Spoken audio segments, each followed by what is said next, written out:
Hello and welcome.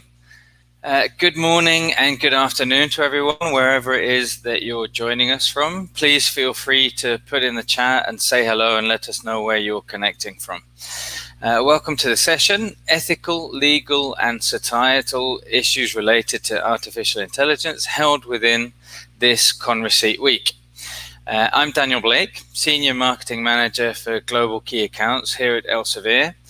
And first of all, I'd like to thank the National Consortium of Scientific and Technological Information for inviting us to partner with them at this important event for scientific community here in Mexico. Elsevier, as a leader in information and analytics for customers across the globe, global research and health ecosystems, welcomes you to this 1-hour session. A little bit of housekeeping just to mention, we're going to have time for questions and answers at the end of the presentation, so feel free, if you have any questions, type them in the chat box and we'll address them once the presentation has finished. For me, it's an honor to present Elisabeth Ling. She is Senior Vice President of Data Science and Product Management here at Elsevier. And I'd like to introduce her by reading some of her bio and experience, so you know exactly who's talking to you. Elisabeth is Managing Director for Research Products and Research Metrics at Elsevier. In this role, she oversees the development of digital products for researchers with a special focus on reading, evaluation, and editorial workflows.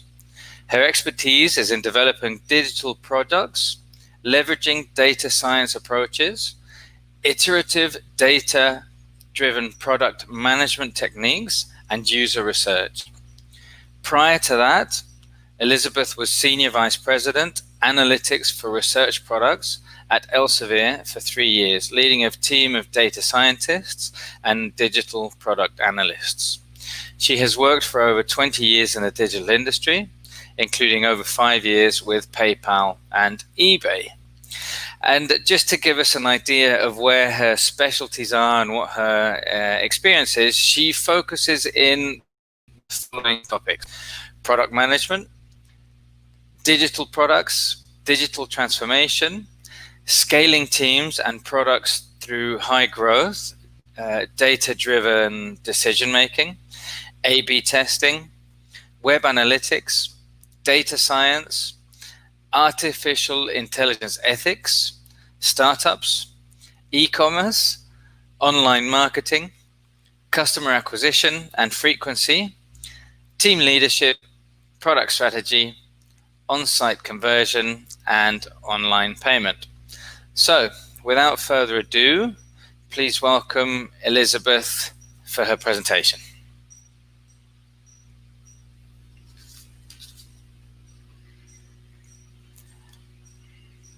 Hello, can you hear me all right?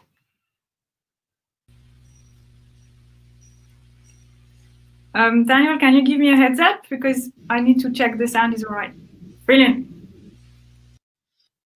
Señoras y señores, me da muchísimo gusto de poder presentar hoy in front of todos.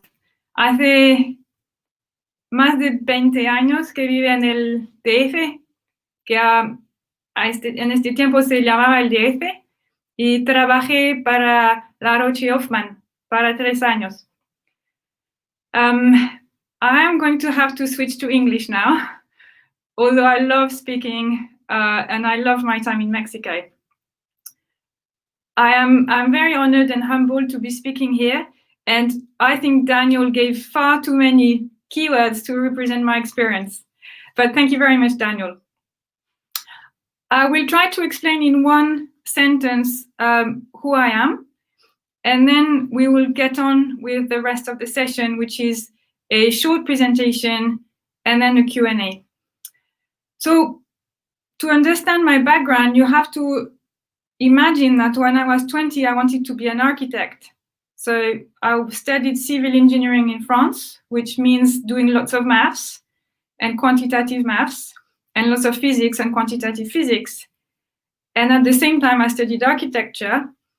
But then I realized that I would never be good enough as an architect to build, the museums. I would just be an okay architect, which is good too. But I got lucky in 1994 and 95. I was sent in an exchange to the World Bank. So I worked for 1 year as a junior economist at the World Bank in Washington, D.C., and I was 21.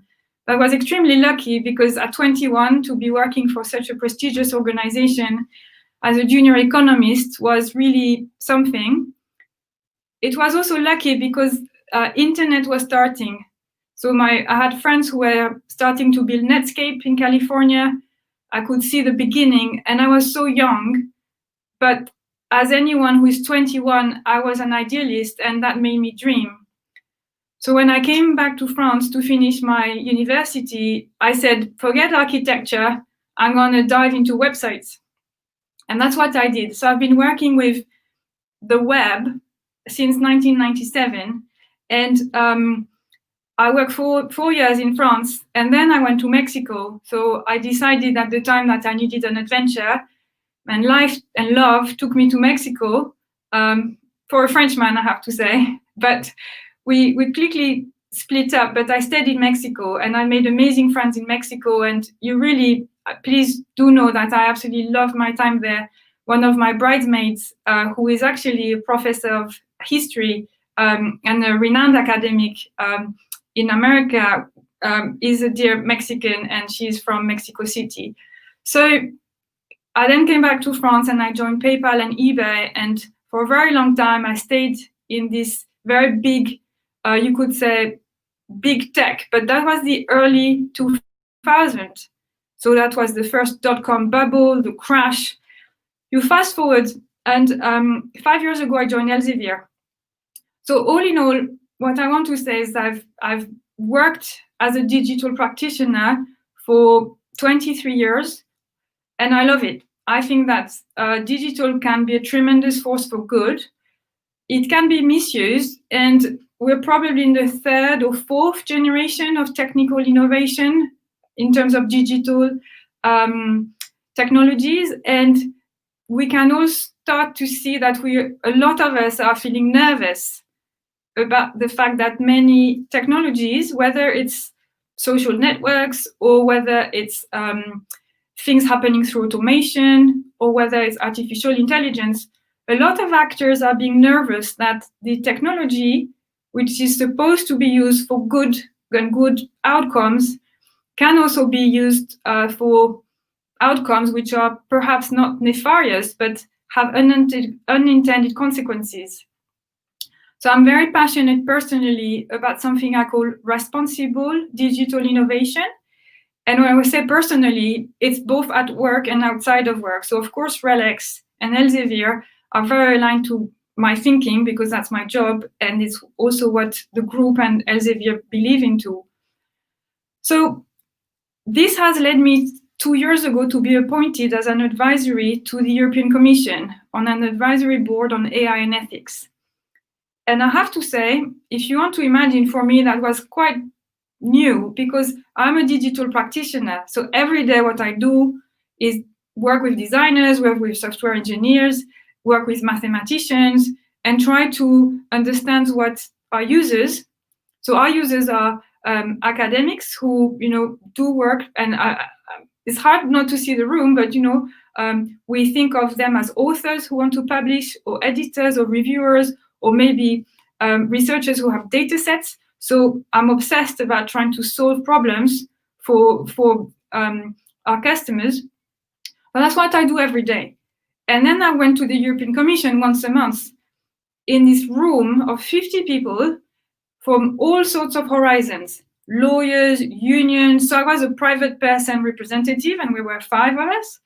And for 2 years, every month for 1 day, everyone argued. But that was good because the European Commission wanted this group of experts to come up with recommendations for potentially future regulation. And I'm not going to disclose any secrets because if you want to follow what the European Commission wants to do, it's fairly transparent. You follow their events. They did an event on the 9th of October, which was 10 days ago. But what was new to me was this multi-stakeholder collaboration at 50 with 50 strong points of view. And you can imagine that AI experts, which I am not, I'm a digital practitioner, but AI experts, the true people who invented some of the artificial intelligence algorithms, they are very, very passionate that what they have invented should not be misused. Others were very, very passionate that it should all be regulated. Others, so everyone had a point of view, and the work concluded in July. And now what we're doing with the European Commission and our companies is to promote not the work, but promote the fact that artificial intelligence can be used for good. And yes, there are risks, but as a colleague has written for me, life is never without risks. So what is important with artificial intelligence is to use it responsibly.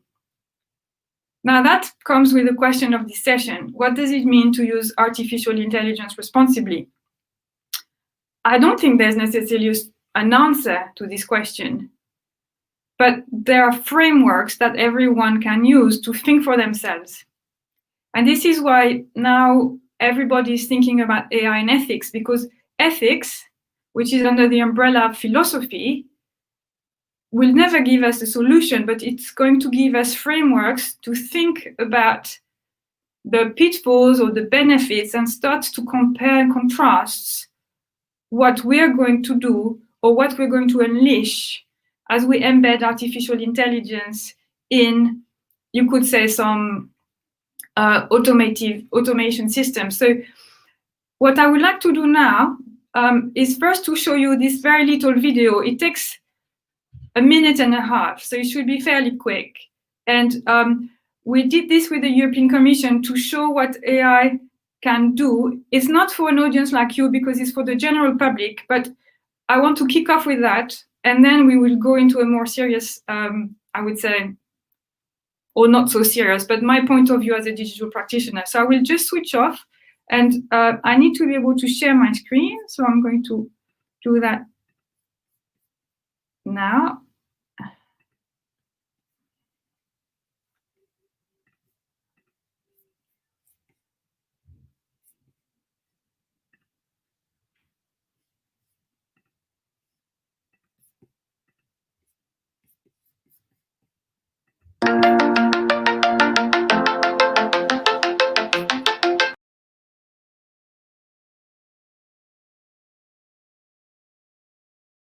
It is not about intelligent machines, nor about anything artificial, and it isn't new either.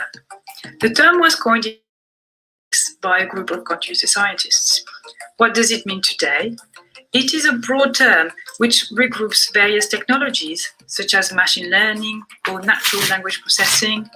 To sum up, AI technologies have been developed over the last 70 years in the field of computer science and mathematics so that we can all benefit from the power of computer-assisted technologies. When used responsibly, AI systems can lead to great advancements for the benefits of all. I believe that AI can lead to significant progress in health, education, and sustainability, as well as help all of us make progress towards the Sustainable Development Goals adopted by all the United Nations. There are clearly risks in the development of AI. However, life is not and has never been without risks. It is important to recognize the positive force that AI has the potential to play and, at the same time, suitably address the valid concerns. I believe that we will adopt a mature approach in how we develop AI applications.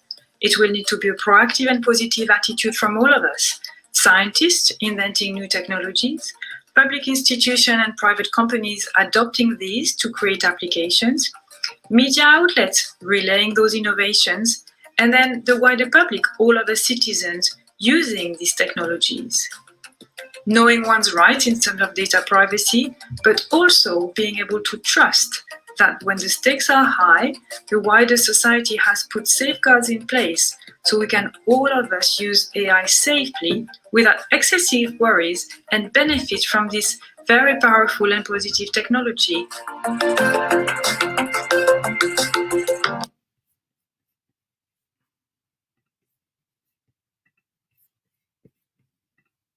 Right. So I'm back now, and what I would like to do is share 2 slides to finish my presentation for, I would say, another 5 to 7 minutes, and then we can start the Q&A, which is the part I prefer is the Q&A. So I'm not going to present for very long.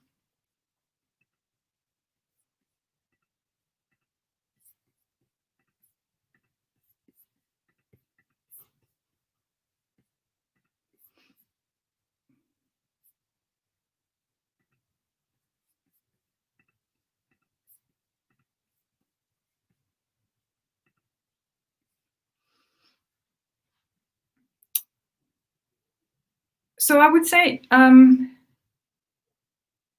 just hang on a second, because I need to check that. Yes, perfect.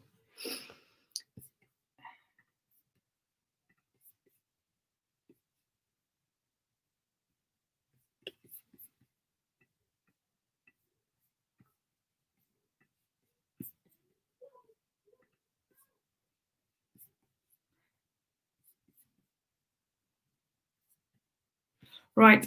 I'm going to leave it like this because I can't see myself and do the presentation mode. So Daniel, all right, if that's okay, I'll do it like this. Great. Before I start, if you hear noises in the background, it's my 2 children. I have 2 sons, and so just sorry about that. But you know, they're boys, and boys or girls make noise from time to time. So that's part of working in the COVID year. I think we're all embracing our life more fully. So generally, the session is entitled Ethical, Legal, and Societal Issues Related to AI. So the point of view I can give is not the point of view of a philosopher or an ethicist, neither a lawyer nor a sociologist. I'm going to give the point of view of who I am, which is a digital practitioner. And generally, I'm sorry, it's quite fiddly. So I've told you about my story in Mexico, and I relate what I did in Mexico to the topic of today, because the project I did then was already something very concrete. So for La Roche or Roche Hoffman in Mexico, the project at the time was to equip the sales representative with the first digital application called Siebel. And it was the first time for about 1,000 employees to have a laptop, being able to, I would say, record their relationship with doctors. And what was really interesting was to discuss who has the right to the data. Is it the medical rep who owns his contacts with the doctors, or is it Basel, the headquarters? So you can see that I think that for me, the topic of the headaches or the hard questions about data privacy, I've seen them all along. Nothing is new. And we have looked at the European Commission video, which is trying to show that AI, and I really believe in that, can be a force for good, especially to make progress towards the Sustainable Development Goals. I'm very passionate about the impact it can have on education, on health in particular, also on climate change, for example. But then moving on to building digital products. So when I work on products every day at Elsevier, for example, I work on Scopus. So Scopus is a bibliographic database where researchers have their own profiles. It is not a curated profile because it is a profile which is the record and is used for evaluation quantitatively on bibliometrics. Of course, we would never advocate to reduce somebody to quantitative metrics. And of course, qualitative and I would say a panel review is very important. But when you think about Scopus, for example, and the work we do, we have also ethical questions. Should you rank the records in a personalized way? Yes or no? Well, some users would prefer it because they tell us, I want to go fast, so show me what's most relevant first. But when I work with my teams, I say, is that the right thing to do?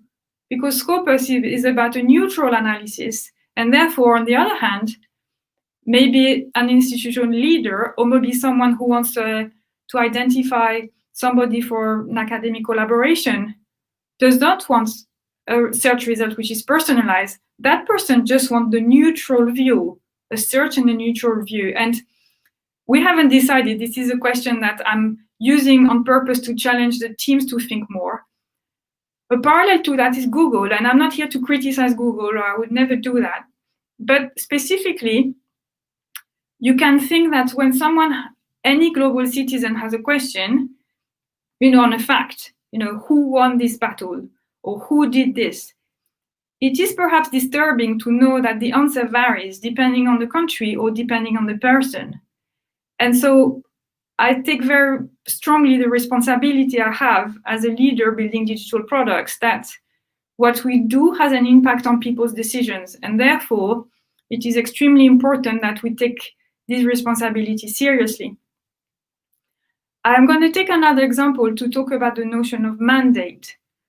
So this year in COVID, there's been a lot of media, I would say, discussions on bias. And of course, we all want underrepresented minorities to be better represented, better equipped. And what we observe through AI is that because of the data sets, which are historical data sets, the AI systems are trained on biased data sets. And the AI systems are not doing anything special. They're just repeating what has been done in the past in a clever way. So it's quite easy to say, let's just correct bias. Let's correct it fast. And the idea I would like to leave with you is, of course, we have to make progress, but in philosophical terms, this refers to the notion of mandate. By that, I mean, who has the mandate to correct bias? For example, Elsevier, we have some journals, other publishers have other journals. Actually, the journals are led by editorial boards who are not Elsevier employees. Do I have with my team the mandate to correct and change the perhaps perceived bias in the review, in the editorial process?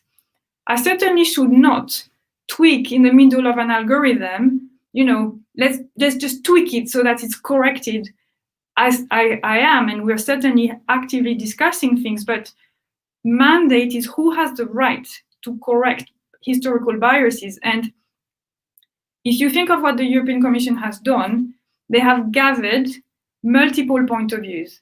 And my belief is that AI and ethics are such big questions that no one will have the answer, but what is very important is to gather in the same room, it can be a digital room, people from different points of views, from the academic world, from the private sector, from the civil society, and users of the system, as well as people who are impacted by those systems. So if you think of the medical field, right? AI can tremendously help on, let's say, breast cancer screening. Well, should we, or how do we correct bias, for example, in the data sets, which are images mostly taken on a certain profile of women? That's not very fair on the other women because the AI system may not be trained properly for them. So this notion of bias, but also of mandate and the need to gather people is very important in my mind. And I would encourage you, if you have some of these questions, to try to not think about them on your own or in a group which is of people of the same background, but really to reach out. And certainly this is a lot of what we're doing in my team, is reaching out to academic institutes, to other private companies in a very neutral way, which is to say, let's work together so that we improve the practice of building digital product. And I call this responsible digital innovation. On purpose, I have not put the word AI in this because it's not only about AI. You can have the same issues with automation, and it's not specific to really artificial intelligence. It's specific to the fact that decisions are more and more being supported with, you could say, algorithms. However, we have had that for many years. I mean, we all, or some of us fly. I mean, I try to fly as little as possible, but we have all been used to autopilot on planes. And nobody has always had a big worry of the ethical issues of going on a plane with an autopilot on. should I trust the autopilot? Should I not trust it? Personally, I trust more an autopilot than, a manual human being who can be tired. But if the autopilot goes wrong, I'm actually reassured that there's an expert pilot flying the plane who can actually rescue. So in my mind, it's not just about AI, it's about the combination of technologies and humans, and how can these technologies best support humans in their decision making. So finally, to go into Q&A, looking ahead, regulation, yes or no? I haven't finished the slide. I was going to write European Union versus US versus rest of the world. So I would like to point you towards an initiative called the Global Alliance for AI, which is a group of 15 countries. It is hosted by the OECD, and it was launched in June by the G7. And I would say this is at the moment the most serious group of countries who are collaborating together to define how or whether AI should be regulated. You can go on the OECD websites and you will see different working groups. There are 4 working groups. The people who were on the European Commission Advisory Board, some of them are also in that effort. I am not, because that's a lot of work, and I have also a lot of work building and innovating on websites, and I have a family, but I follow it very closely. So I would say at the moment, globally, I consider this is the most advanced at the political level, and I'm very positive that you can see countries such as some of the European countries, Japan or the US, trying to collaborate together on this. Canada and Japan with France had been at the forefront of this initiative, especially France and Canada. And I don't say this because I'm French, but it's true. It started with President Macron and Prime Minister Trudeau. So we will see what this group will do. In parallel, there are many, many, many initiatives on AI frameworks. What I would like to suggest, and that's my final kind of recommendation, for me, what really matters are decisions taken every day by people who invent AI or who are digital practitioners or who use AI. And so I fundamentally would like that we all think of that as the need for a code of ethics, a code of conduct. Journalists have a code of conduct. Doctors have the Hippocratic Oath, which says that, if you're a doctor, you have a duty of care. I really believe that digital practitioners, we all need the equivalent, which is a code of conduct, so that we can take responsibility for the consequences of the systems we build. And it's not just the digital practitioners, it's from the amazing researchers, the mathematicians, the computer scientists who invent new technologies, to the media who talks about these technologies, to people who embed that in digital products, but also to people in the street. And you will have to tell me in Mexico, but how it is, are people worried? What is actually in the mind of the citizen in Mexico? Because it's quite complex, the world at the moment, and we need to do so much to help people understand their rights in terms of their data. And I don't mind at all if people want to exchange their personal data for free application as a social network, for example, but they need to be able to understand what's going on.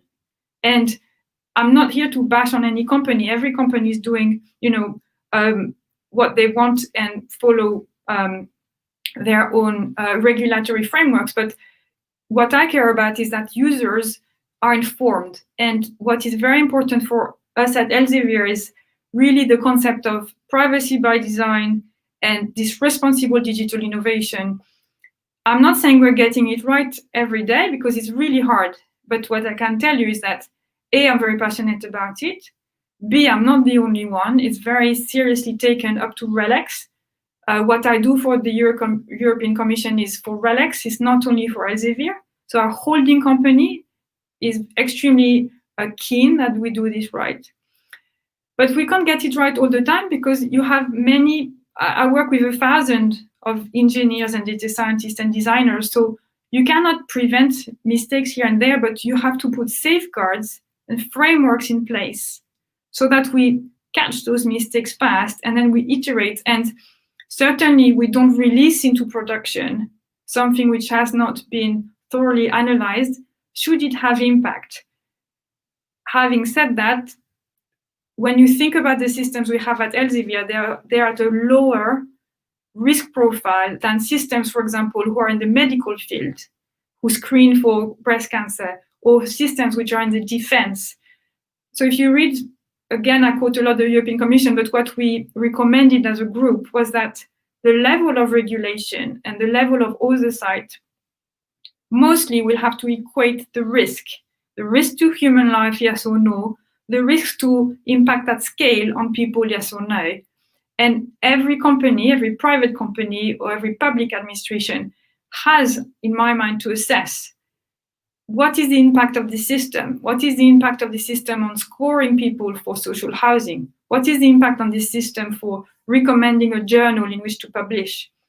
And depending on the risk, the level of risk, depending on the consequences and depending on the scale, then you have to be very strict, or you can to be a little bit more relaxed, because if it's an algorithm to recommend the next t-shirt that you might buy because you bought that other t-shirt, well, the risk is just you lose your money. I think that's a small risk.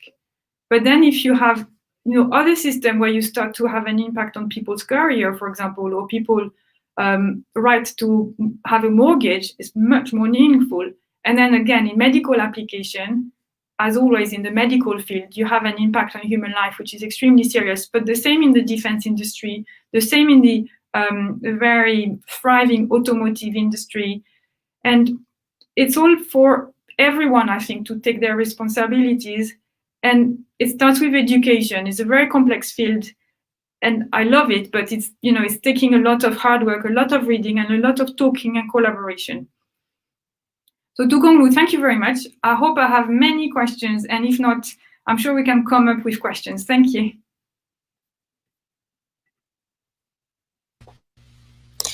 Thank you, Elisabeth. Really interesting, and this is just scratching the surface as well. I mean, this is something that I'm sure we could all, continue listening to hours for. It's a really interesting topic, particularly for me. But yeah, thank you for that insight. Thank you for the detailed presentation. We have a few questions. I'll start going through them, and then also I'd like to remind people, if they have any further questions, please put them in the chat. And here you go. Here's our first question. How can we gain strategic advantage through the use of different kinds of intelligence, specifically artificial intelligence? So I think if you think of, well, first of all, it's an excellent question. So thank you very much. The question, if we unpack the question, it talks about gaining strategic advantage and then different kinds of intelligence in specific AI. So I will first answer a simpler question, which is how to gain strategic advantage with AI in general. And I would say that the key idea here, first of all, is that I don't pretend I have the solution, but, an idea is that strategic advantage in today's world digitally is linked to data sets. And who is in a position to gather those data sets in the first place, but then to continuously improve them so that the AI, machines, let's say, can continuously be improved.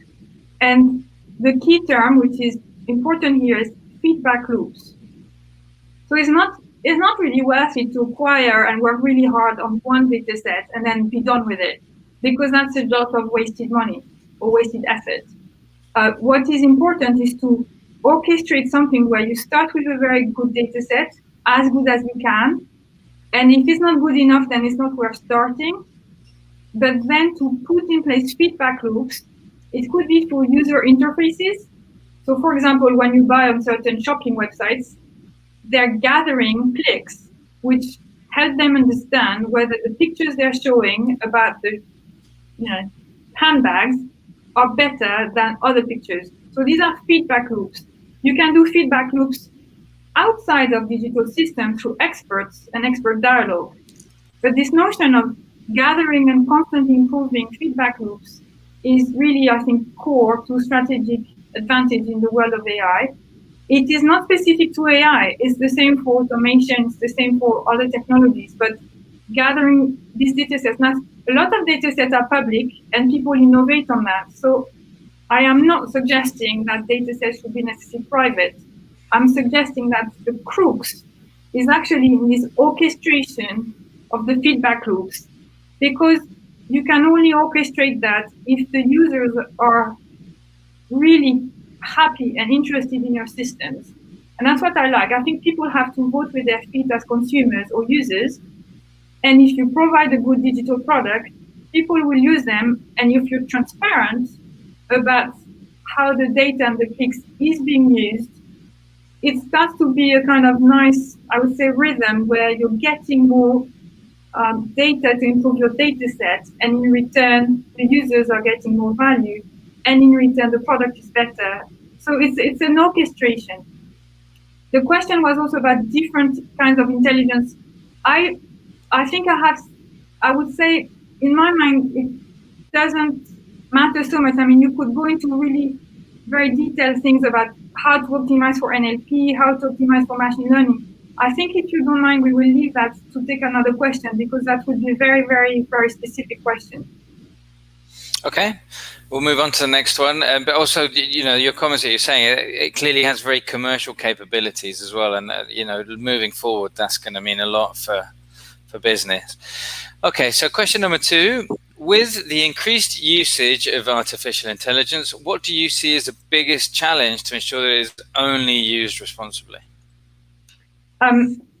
So Daniel, you just mentioned something. I will actually finish the first question. What you mentioned about business, what's fascinating for me is that some, you could say, IT vendors are actually democratizing what I've just said, this gathering of data sets.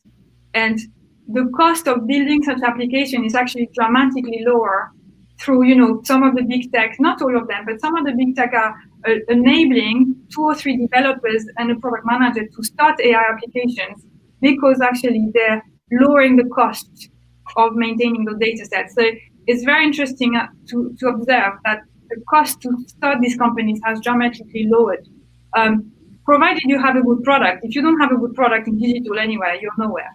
Yeah. So now let's go on to this question. So it's a really, I think it's a very demanding question, which is good, which is that it is only used responsibly. The question, and I'm sorry to challenge the person who asked the question, but the question is it feasible to say only? And how should we quantify only? So by only, if we take the breast scanning, you know, like application,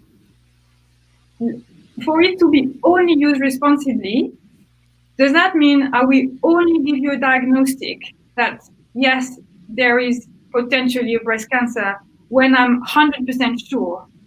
Or is it responsible to say, 50-50, I'm not sure, but I should tell you? So this notion of framework is, again, to make us think. I don't have the answer to the question itself, but the person building this machine and the doctors using this machine need to understand how to use it responsibly. And quite often it means to unpack and explain.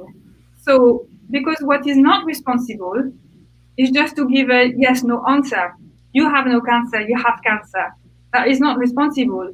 What in my mind would be responsible is to say, the application has detected you have the risk of developing a cancer. I mean, I'm not an oncologist, but you see where I'm going.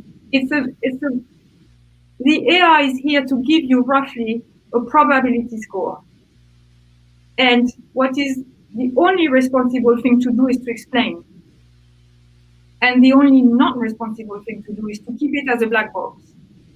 So I would say the biggest challenge, because again, it's an excellent question, the biggest challenge in my mind is education. Education of the citizens, education of the practitioners, because AI has been developed for 50 years, but now it's exploding into all sorts of applications, and the users don't necessarily know, but they don't want to know. Do you want to have a big label on an airplane massively saying, this is going to be flown by an autopilot? I'm not sure people will be very reassured by that. They just want to get on with it and, go on holiday. The same with a train, right? I think we should all switch to low kind of carbon modes of traveling if we could.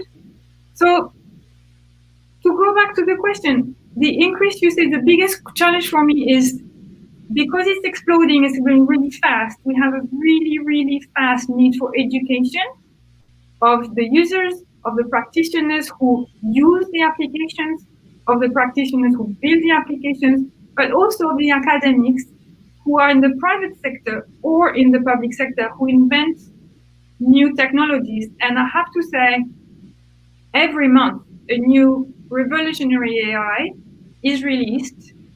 Sometimes it's in open source. Is it responsible? Yes or no? To release something that allows someone to do a deep fake of a president? I'm not judging, I'm just asking questions. That responsibility is for everybody. Is it responsible that journalists sometimes scare people that AI is a monster which is going to kill humanity? Other journalists do the opposite.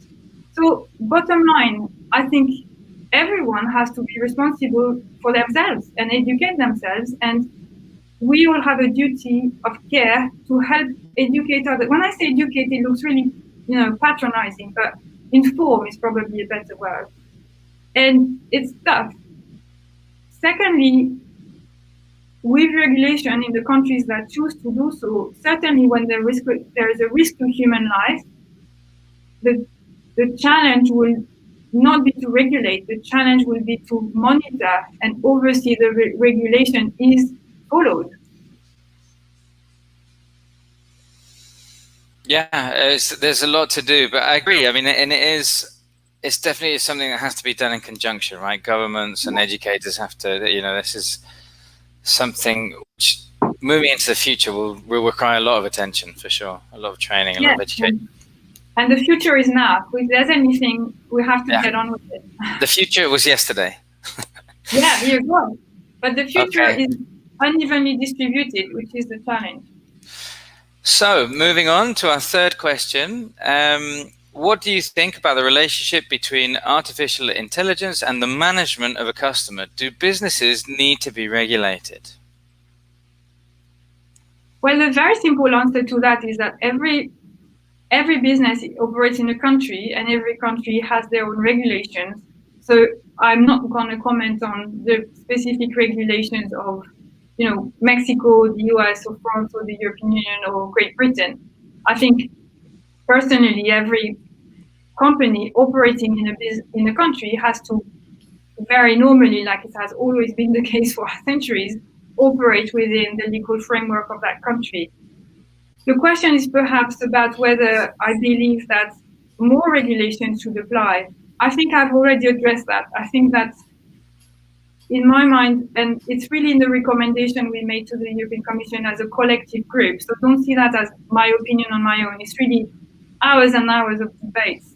You have to link regulation to the risk. And the biggest risk would be to do a regulation on AI. AI is just a technology. We don't have regulations on,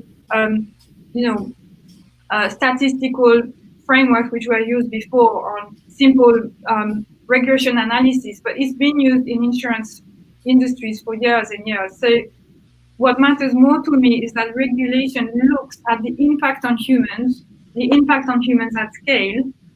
And what is specific about AI is the fact that they can be black boxes, and the fact that they can take immense number of decisions in a fraction of a second.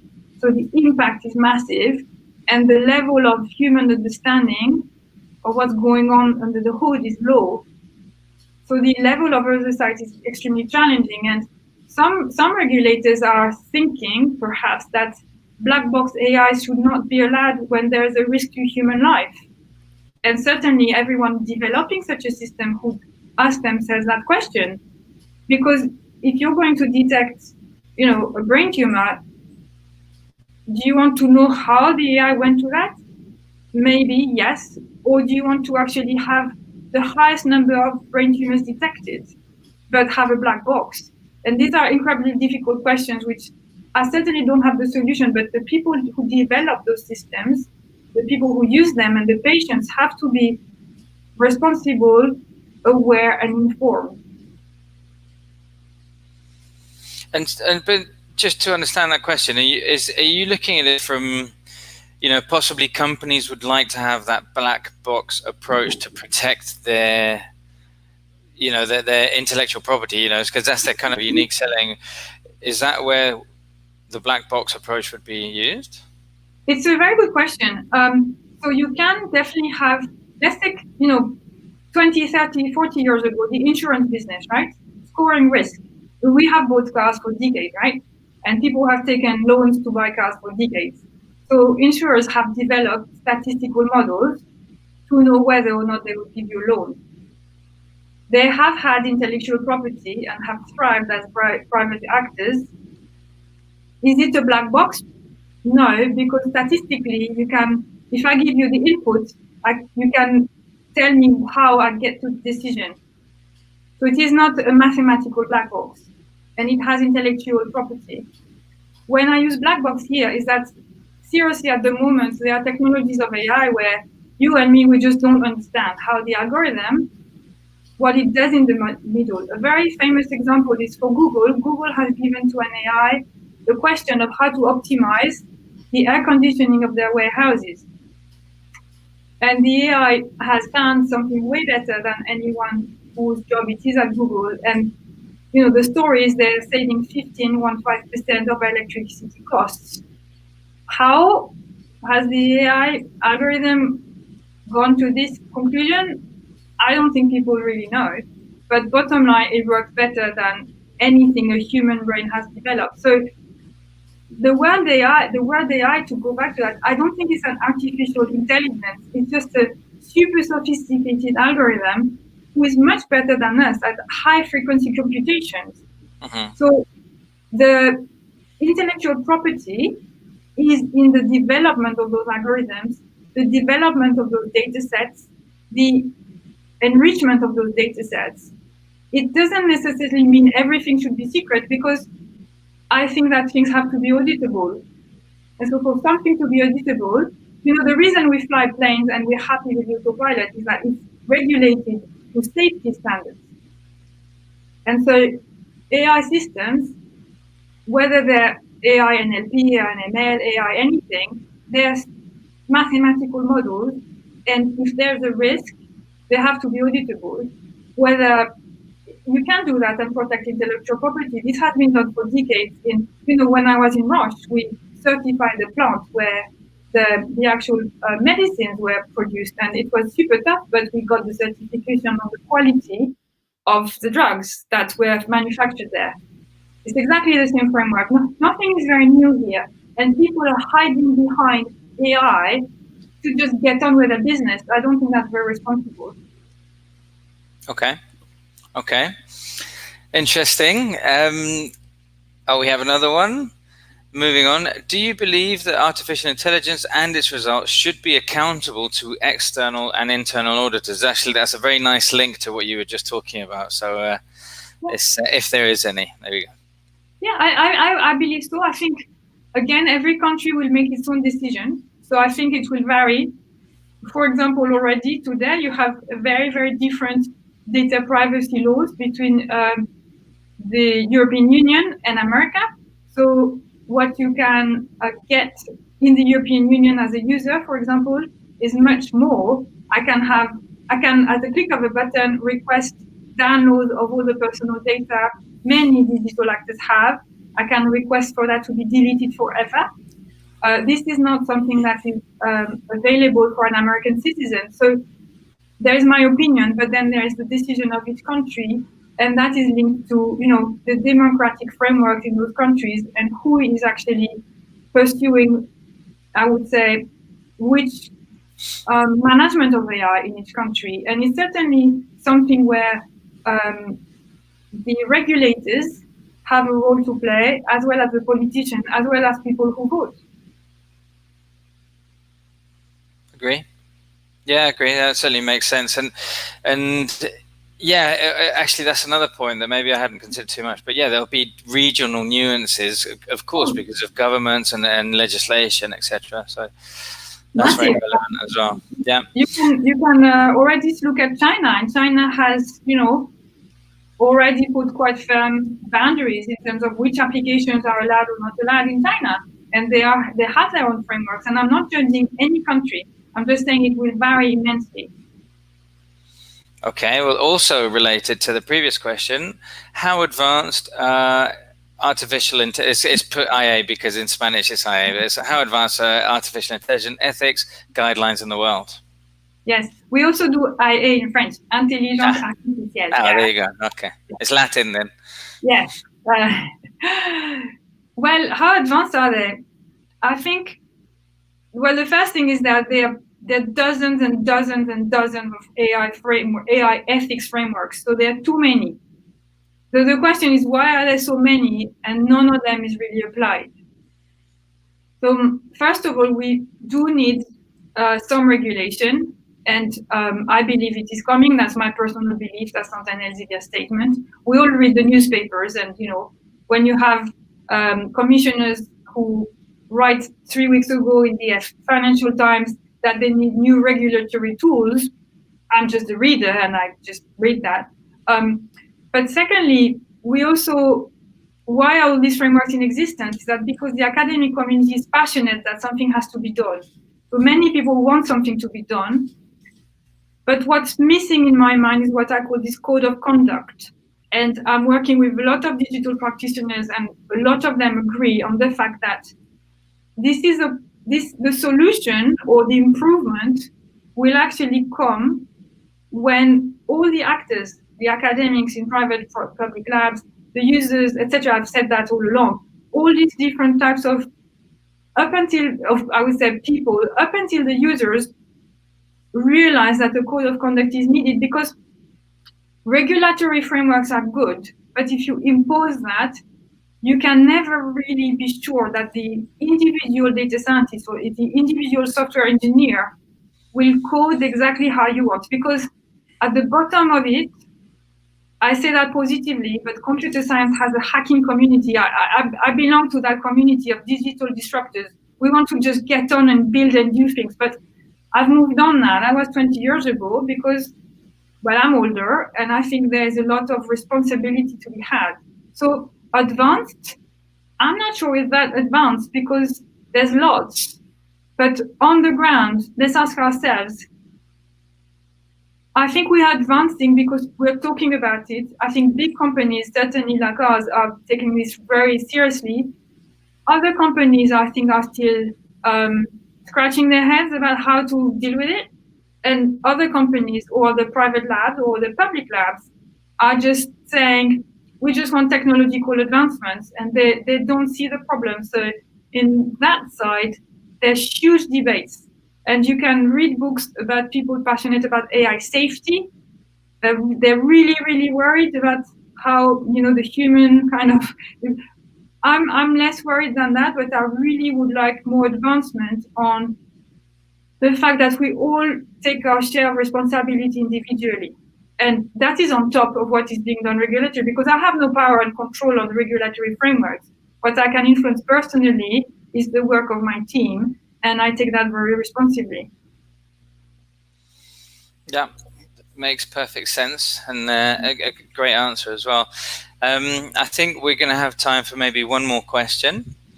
And I think it's a nice one to finish on as well. So you might have some good insight here.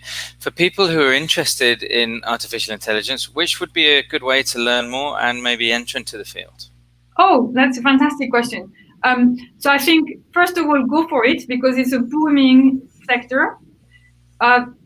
Be cautious because there's this phrase in the UK, which is, we say, there's a lot of snake oil. So there's a lot of people who say they can do AI and they really can't. So when you sign up to, education programs online, be very cautious.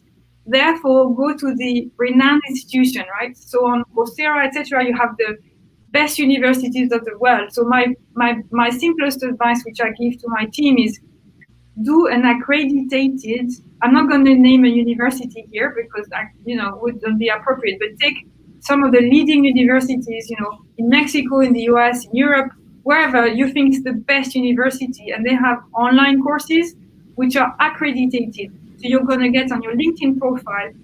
Now you're going to have to work really hard. I did some of them, and at the beginning it's easy peasy, but then you need to start to put in 10 hours, 20 hours a week on top of your job. So it needs commitment.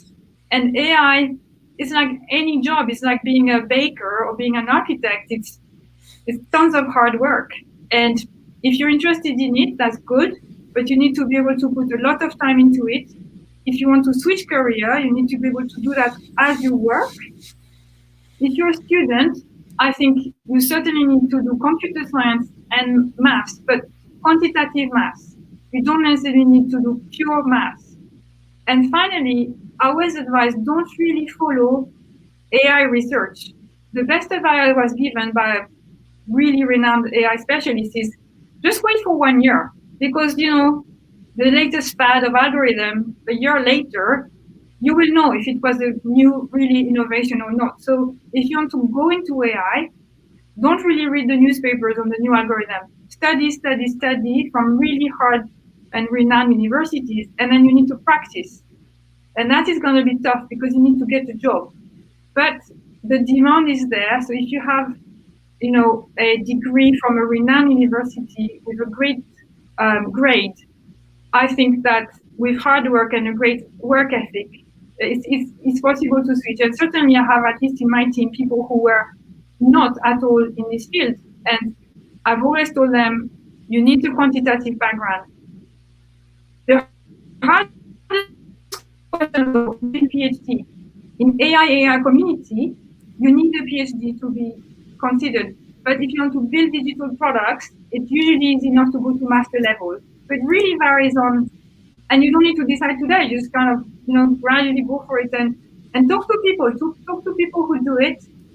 Try to understand if it's a job you would like to do, because sometimes it's lonely and sometimes it's fun, and you need to know in advance what you get yourself into, because it's just like any other job. It's nothing more than a job.